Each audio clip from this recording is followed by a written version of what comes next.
Hi friends, இன்றைக்கி இந்த வீடியோவில் பீட்டரை யூஸ் பண்ணாமல் ஃபுல்லாகவே ஹேண்ட் விஸ்க் யூஸ் பண்ணி இந்த கேக் எப்படி செய்கிறதுன்னு பார்க்கலாம். பிகினர்ஸ்க்கு ரொம்பவே யூஸ்ஃபுல்லாக இருக்கும்.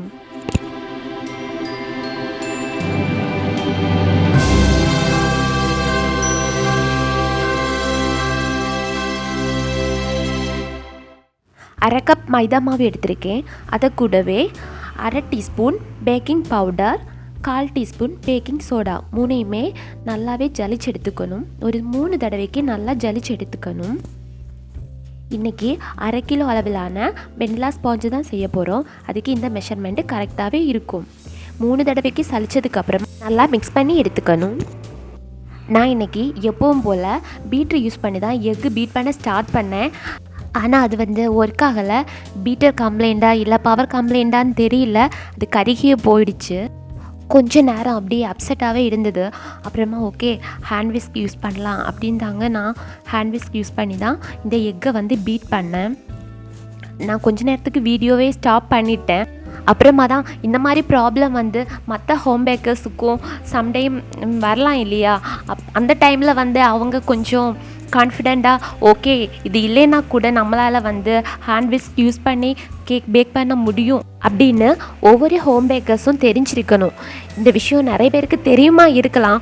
இருந்தாலும் பிகினர்ஸாக இருந்தீங்கன்னா பீட்டர் இல்லை அதனால் என்னால் பண்ண முடியாது, ஓவன் இல்லை அப்படி பண்ண முடியாது அப்படின்னெல்லாம் நினைப்பீங்க. ஸோ அந்த மாதிரியெல்லாம் இல்லை. நம்மக்கிட்ட இருக்கிற பொருட்களை வச்சு ஈஸியாக நம்மளால் கேக் செய்ய முடியும். நம்ம விஸ்கி யூஸ் பண்ணி பீட் பண்ணுறப்போ கொஞ்சம் டைம் ஆகும், அவ்வளோதான்.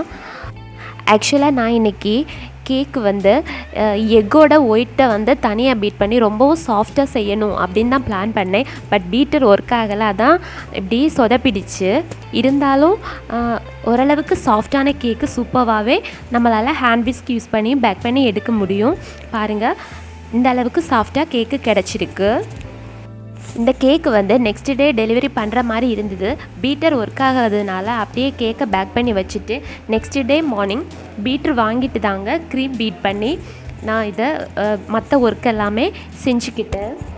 நம்மளால் ஹேண்ட் விஸ்க் யூஸ் பண்ணி கேக் பேக் பண்ண முடியும். அதே நேரத்தில் க்ரீம் பீட் பண்ண முடியுமானா முடியும். பட் அது ரொம்ப ரிஸ்க்கு, ரொம்ப டைம் ஆகும். இருந்தாலும் நம்ம பீட்டரில் பீட் பண்ணுற அளவுக்கு ஸ்டிஃபான நமக்கு கிடைக்காது. நம்ம வீட்டிலையே குழந்தைங்க பர்த்டேக்கு கேக் செய்கிறோம் அப்படின்னா பீட்டரெல்லாம் தேவையில்லை. மற்றபடி நம்ம சேல் பண்ணுறோம் அப்படின்னா இது மாதிரி ஒரு சின்ன பீட்டராவது கண்டிப்பாக இருந்தாகணும். அப்போ தான் நம்மளால் ஈஸியாக கேக் பேக் பண்ணி டெக்கரேஷன் எல்லாம் பண்ண முடியும். நான் க்ரீம் பீட் பண்ணுறப்போ ஐஸ் க்யூபெல்லாம் வைக்கிறதில்ல. நம்ம க்ரீம் பீட் பண்ணுற அந்த பவுல் மட்டுமே வச்சு தாங்க நான் க்ரீம் பீட் பண்ணுறேன். இருந்தாலும் சூப்பர்வாக நம்மளால் பீட் பண்ணி எடுக்க முடியும். அந்த டிப்ஸ் எல்லாம் என்ன அப்படிங்கிறது அடுத்தடுத்த வீடியோவில் பார்க்கலாம். நம்ம சேனலில் புதுசாக பார்க்குறவங்க சப்ஸ்கிரைப் பண்ணி வச்சுக்கோங்க.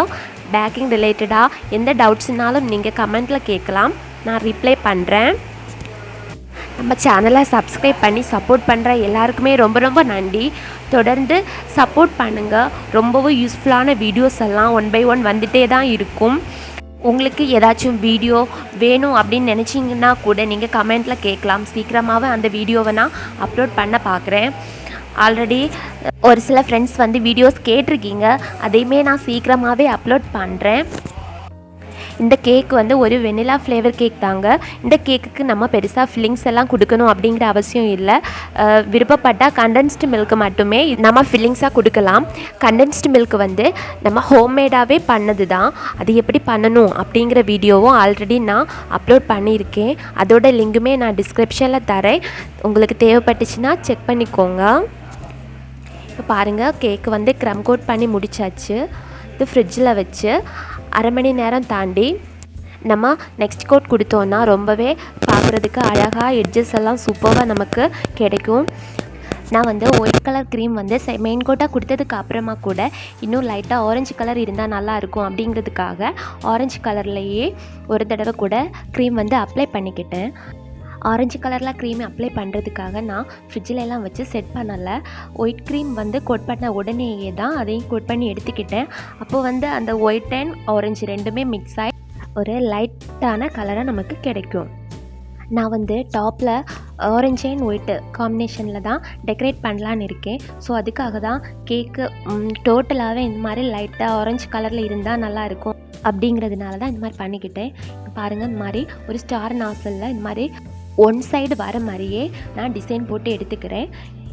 அடுத்ததாக ஒயிட் கலர் க்ரீம்லேயே இந்த மாதிரி ஒவ்வொரு ஃப்ளவருக்கு இடையிலையும் சின்ன கேப் இருக்கும்ல, அதில் லைட்டாக இந்த மாதிரி ப்ரெஸ் பண்ணி ஒரு சிம்பிள் டிசைன் தான் போட்டு எடுத்துக்கிறேன். இது ரொம்பவுமே ஈஸி. இந்த டிசைன் வந்து பிகினர்ஸ் கூட ஈஸியாக செய்யலாம்.